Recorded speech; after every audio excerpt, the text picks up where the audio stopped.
We are counting down the top 20 best Game of Thrones costumes from Season 8 coming up.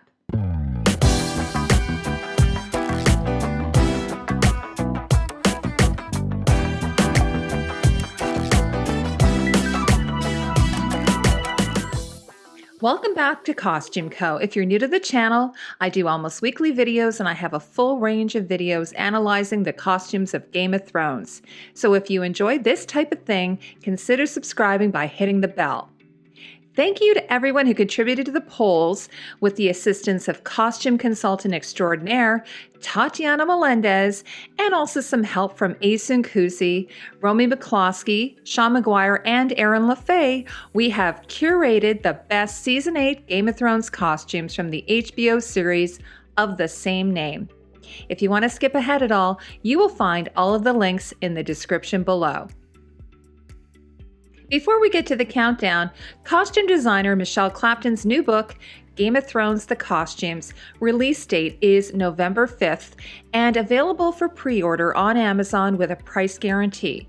So if you purchase it through the link I have put down in the description below, I will make a small commission at no additional cost to you.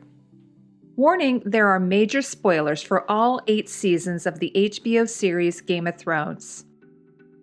Some departments don't get as much attention because it isn't as flashy, but I want to give a shout out to the amazing breakdown crew and makeup team who did outstanding work this season. Now, let's get to the countdown. The Long Night. Of Jon's new leather gambeson for Season 8, Tatiana says, "While part of me wishes that Jon Snow could have worn an intricate kingly costume at least once in the entire series, I recognize that will never be him. He is a simple man with relatively simple desires, dragged by the whims of society and destiny into positions of power." This costume certainly reflects that inner dilemma of Jon's, the amount of distressing on his costume showing his weariness at what his circumstances has forced him to become and what he is yet to face. Despite being a born Targaryen, there's no mistaking Eddard Stark's influence in Jon throughout the seasons. Tatiana adds that, "In this outfit he reminds me of Ned sharpening his sword under their weirwood tree or happily contemplating his children as they train in the yard." Only here it is a scene of war instead of peace. Here is only sadness and fear instead of joy and contentment. Jon Snow is every bit the man his dear uncle was, and he shows it in this costume. Hope destroyed. The Making Game of Thrones blog states that, in earlier seasons, Cersei wore deep red and gold, but since the death of the last of her 3 children, has been dressed head to toe in black. This is the brightest red she's worn in some time, making a statement with gold armor details. Cersei is returning to the Lannister sigil colors of crimson and gold. Here are some close-up details of Cersei's red velvet gown, including her lion pendant, taken from the Lannister sigil. Michelle Clapton tells Glamour that of the costume arc many of the female characters have over the last 8 seasons, the silhouette of the women is strong and their bodies are covered. It's partly due to climate, but more than that, they are not using their sexuality to achieve or claim power, unlike Marjorie, for instance, earlier in the show. "We've moved beyond that," she says. "They have all had a journey, some harder than others. They've all been abused or disrespected by men, usually simply because they are women. They all want power, some at any cost." Clapton adds that there's something twisted and reptilian about the metalwork that makes her look untrustworthy. This season, there's less pattern and more studding on her dresses to show that she's protecting herself and feeling more threatened. I also wanted to get those deep Lannister reds back in. She's still in mourning, but the red is slowly coming to the surface. The Wildling Lady. Gilly was one of my favorite transformations this season, a long way from the Wildling girl we first met back in Season 2. There's lots of beautiful layering here with the robe and cowl reminiscent of the maesters of Old Town. The addition of the mottled fur detail, giving her the additional warmth for King's Landing, and bordered with this lovely batik fabric, complement her complexion and honey-colored hair. One of my favorite aspects are the woolen mittens. Unspoken innocence. It's rare that we list a minor player. We adore the overall look of the people of King's Landing, but this costume for us was a complete standout. Like Gilly, there are so many layers to it, but it is a specific look, like medieval Mediterranean, so different than anything we've seen in Westeros or Essos. The subtle hues and textures complement the masonry of the surrounding structures of King's Landing, and her overdress, a gathered-up apron of sorts, looks similar to a woman's Viking apron. Like father, like son.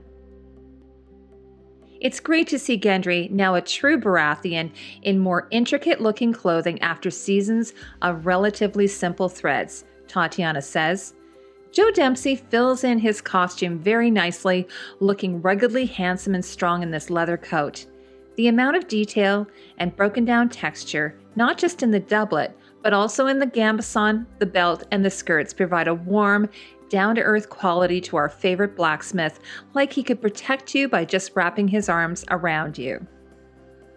You might recall that Gendry wore this doublet ever so briefly in the Season 7 episode Eastwatch. Tatiana continues, the roped detail on the shoulders is such a simple yet beautiful detail that gives him a boyishly masculine look while keeping his humble roots. He looks every bit the warrior his father once was, and a fine heir to the Baratheon name. It's no wonder that Arya felt so attracted to him, even if the romance didn't last, unfortunately. Faith killed. Tatiana says, Varys' coat at the gates of King's Landing is probably one of my favorite costumes that he wears. The lovely blue wool brocade with the white textured trim brings me back to those glorious years when there was color in the earlier seasons.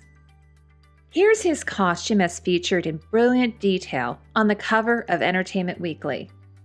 Tatiana says, the fact that he is wearing colors that are diametrically opposed to the Targaryen colors of red and black and are closer to Stark colors clearly shows the extent of his changing allegiances, even without his and Tyrion's conversation beforehand. Once a fool, always a fool. He may be somewhat of a fool and not able to shoot an arrow with any precision, but Lord Edmure Tully, Cat's baby brother and played to perfection by Tobias Menzies, wears his clothes with such ease. The sword, on the other hand, might be a bit too much for him. Here are some close-up details of his coat, made from this lovely nubby cloth, for instance, fastened at the front with leather ties and anchored in place with these brass findings. Around his collar are two brass trout details taken from the Tully sigil. My favorite aspect is this tooled leather belt, and if you look really closely, you'll see the outline of a fish once again. A debt paid. Tatiana says, you know that as soon as Bronn became rich, he went to buy the wealthiest clothes money could buy. What I love about the sellsword's final costume is that it doesn't take away from the rascal that he truly is at heart. It is, in fact, an elevated version of his standard costume. The lustrous leather jerkin with the water droplet-like detail, coupled with the richly gold sleeves, denotes his nouveau riche status and how much he wants to flaunt it. However, his fingerless leather gloves give a subtle reminder of the roguish lifestyle he led before meeting Tyrion Lannister at the Eyrie. Hopefully, he'll use his underhanded skill for good in this new age. The War Council. Dany starts off the season with a series of leather and fur coats. This costume was made by Linnea Stanforth, key couture effects artist on Game of Thrones. Michelle Clapton says of Dany, telling The Hollywood Reporter, she's finally really finding her true style after years of being influenced by people around her. Here is Clapton's initial design taken from her Instagram account. Like her other winter coats worn in the north, this one has layers of maroon fur sandwiched between gray leather strips. Clapton stated that, for Dani, she's looping back to her house colors. This crisscross panel looks like a warm hug when Dani needs it most. This silhouette harkens back to her time in Marine. You might remember that Missandei wore a version like this. A lovely detail is the scalloped leather edges pinked along the edge, creating a bit of a dragon scale motif. Little silver dragon claw beads finish the look with some embellishment on the shoulders and a smattering on the front. Calcium does a body good. We finally see Lord Robin Arryn grow up from a sickly, spoiled little boy obsessed with moon doors to a good-looking yet still spoiled young man who has Lord Royce to speak for him, says Tatiana. Tatiana adds, he is also one of the best-dressed members of the Grand Council, with his beautiful silver coat and wings brocaded with his family's sigil and falcon pins shining amongst the otherwise dourly dressed people. Not a surprising spectacle when you think about it. This is the first time in his life, to our knowledge, that he ever leaves the Eyrie and the outside world sees him. Having inherited his mother's flair for the dramatic, it's no wonder that he wants to make the best first impression, even if he barely speaks. Into the unknown. Having trashed her costume in 2 campaigns, Arya gets a new set of clothes in the season finale. Clapton tells British Vogue the costume reflects her father with the cutting of the padding, the skirts, and the coloring. If you look a bit closer, you'll see that the jerkin or vest is a darker color than her earlier costume. Also, the sleeves, most likely detachable, are made up of this laser-cut patchwork-type leather. Clapton's team also incorporated these loose metal studs, a nod to Sandor Clegane's costume. The cape is also slightly different, pictured here in the Season 8 posters. Of Arya's cape, Clapton tells British Vogue, I love the asymmetry of it. Arya is a warrior and needs to be able to fight at any moment. When I was sketching this look, it made sense, but I also didn't want Arya to wear the big pelts that Jon, Sansa, and Bran have. I didn't want her to look like too much of a Stark because she really isn't anymore. Sansa in her costume almost represents Winterfell, but Arya looks as if she's passing through. A Queen's Company.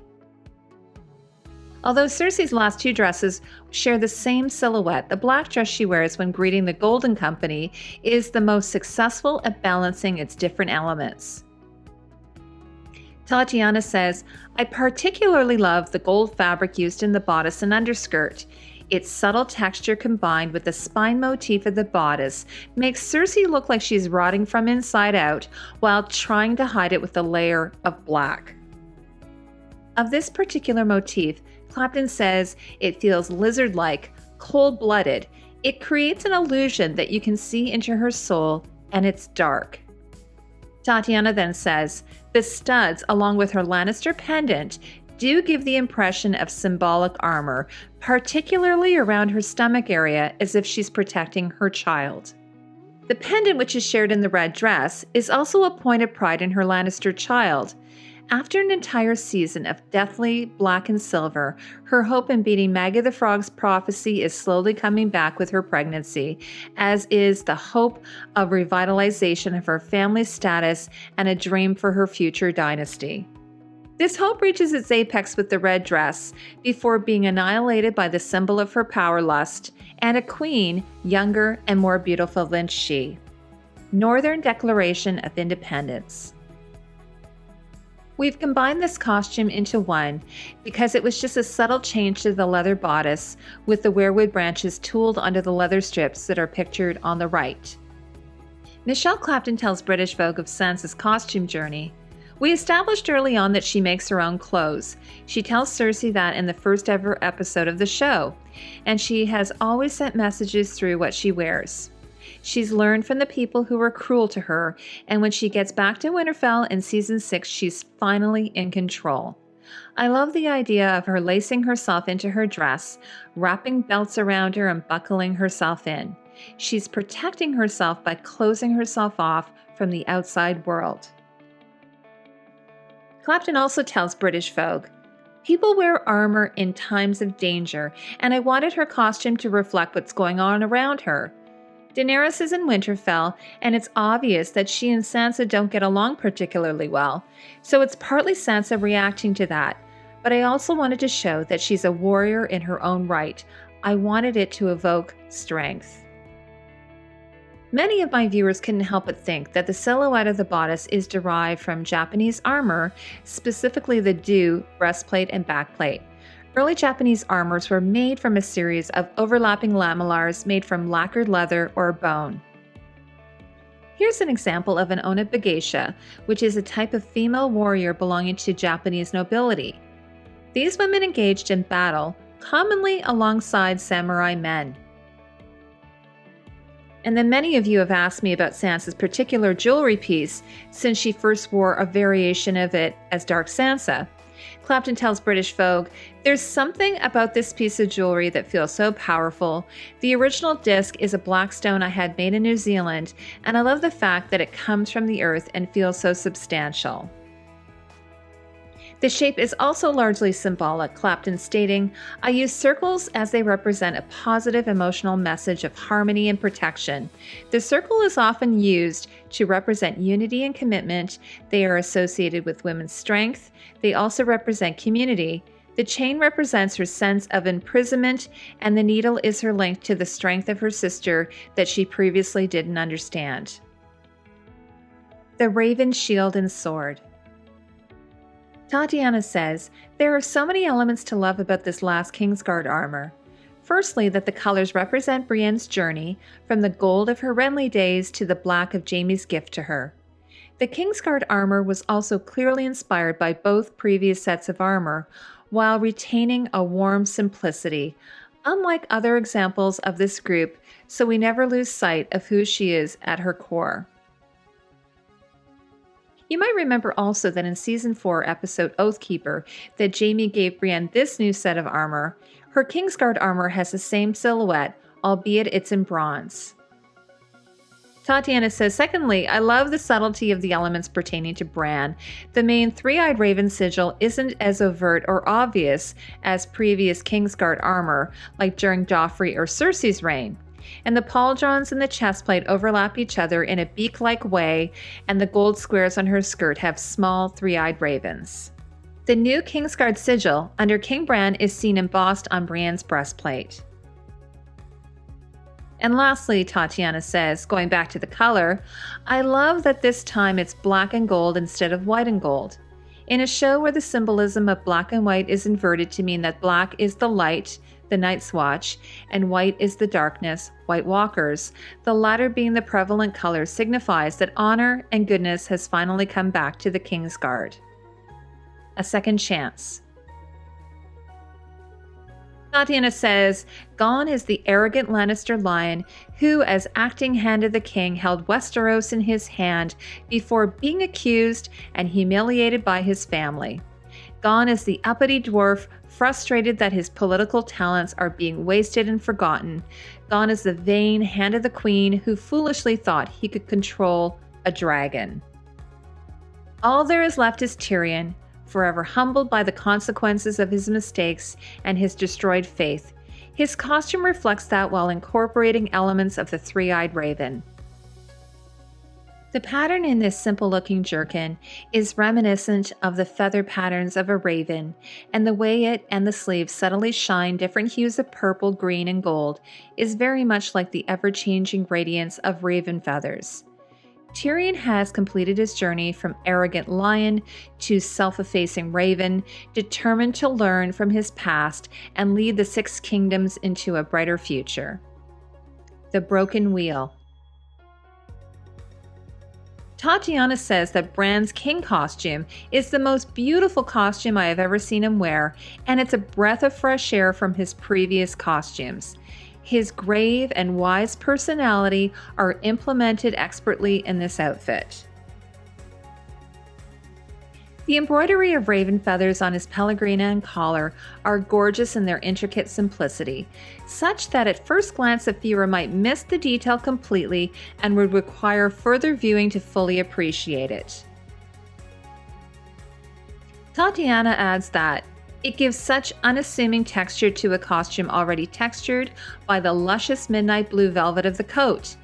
The overall ensemble gives King Bran the Broken an air of quiet dignity and wisdom, lacking in all of Westeros's previous monarchs that were shown in the series, while implying a shred of warmth that is not altogether gone from the otherwise unnerving young man.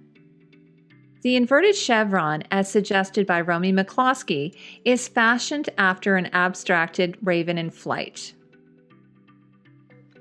In these close-ups, you can see the incredible embroidery of principal embroidery artist Michelle Clapton.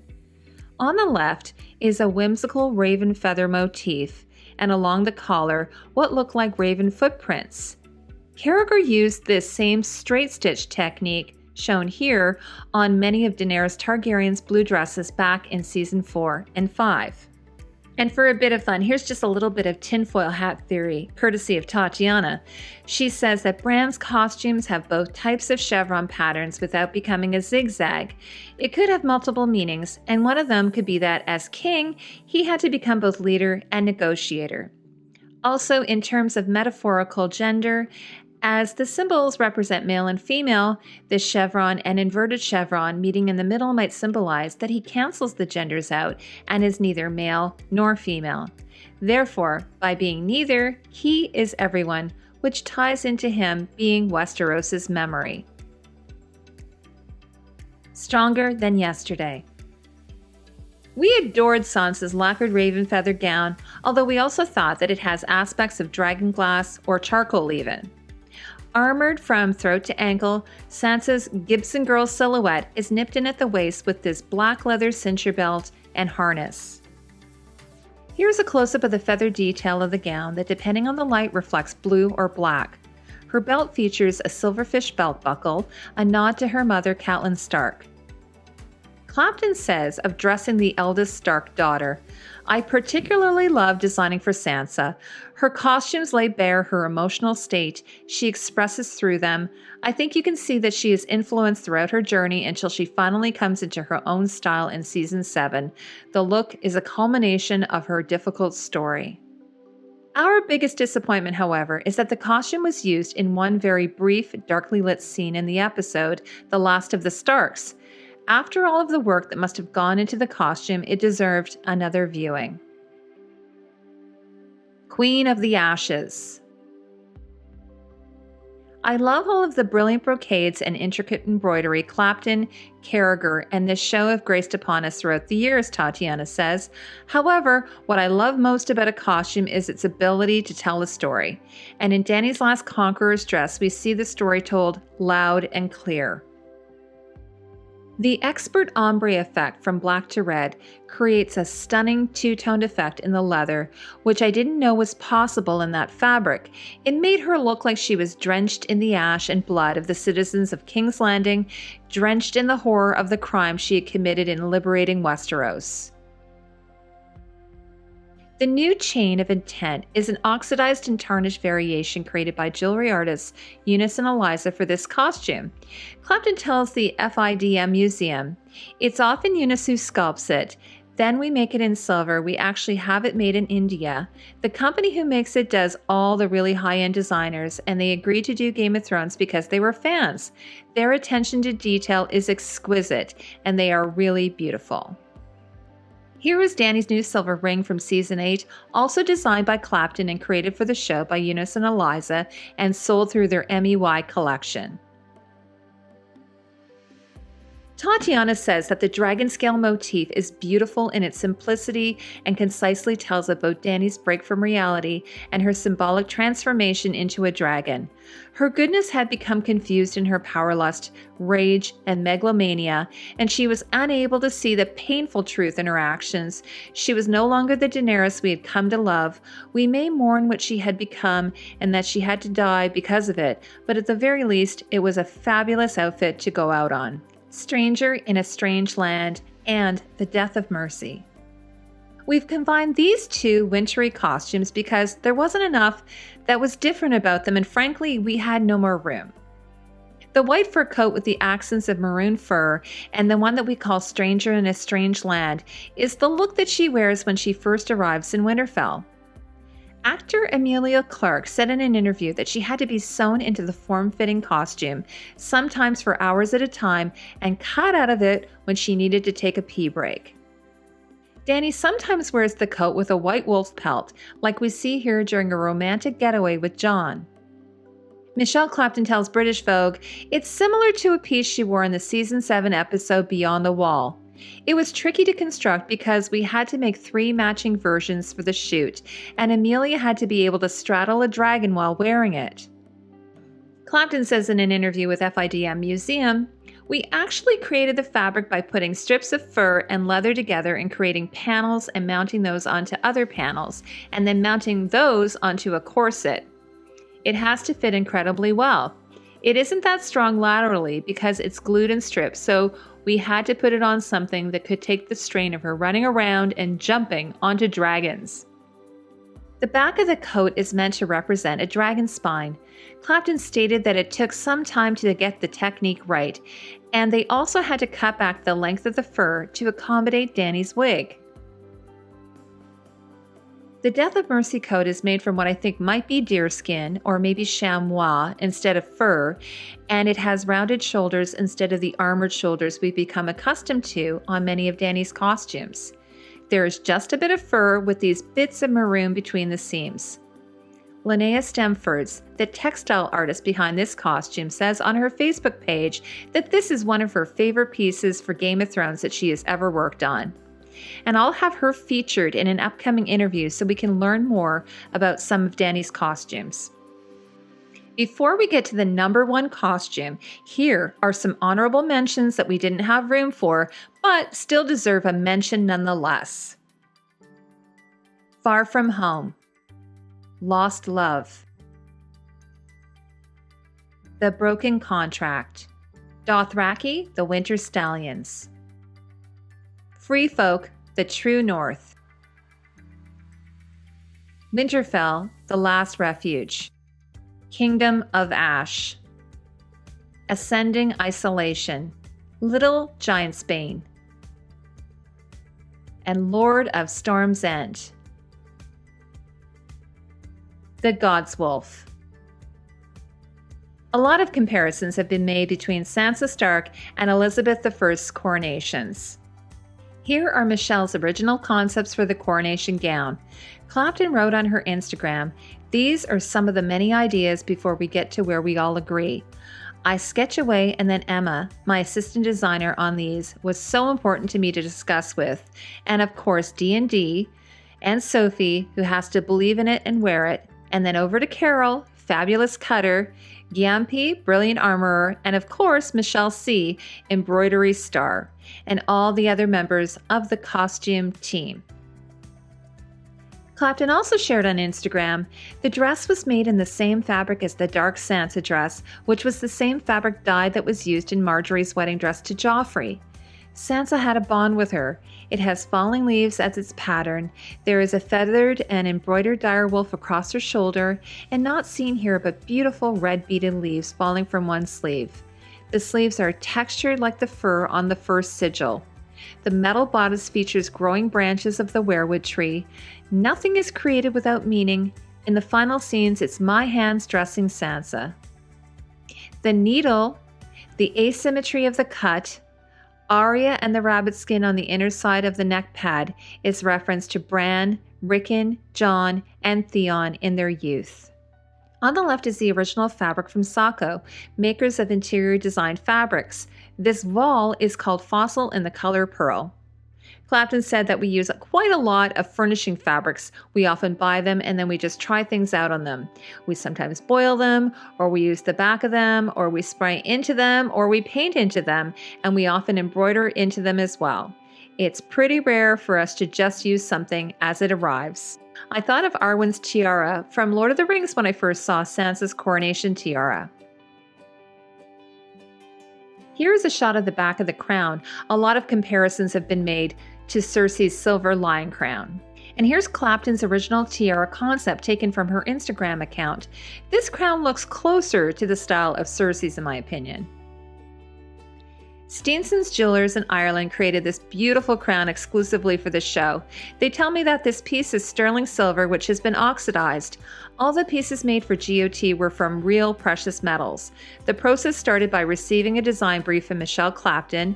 We then would create the design on CAD software. Once approved, we would 3D print the design in wax and cast using lost wax casting technique. It was cast in multiple sections and then hand assembled. The sections would be soldered and laser welded. Finally, a polish and then oxidized to create the final look. The show might be done, but I have lots more Game of Thrones content coming your way. In the meantime, you can watch the costumes of Jaime Lannister. Thanks so much to Tatiana, Asen, Romy, Sean, and Aaron, and thank you for spending time with me. I'll see you in the next video.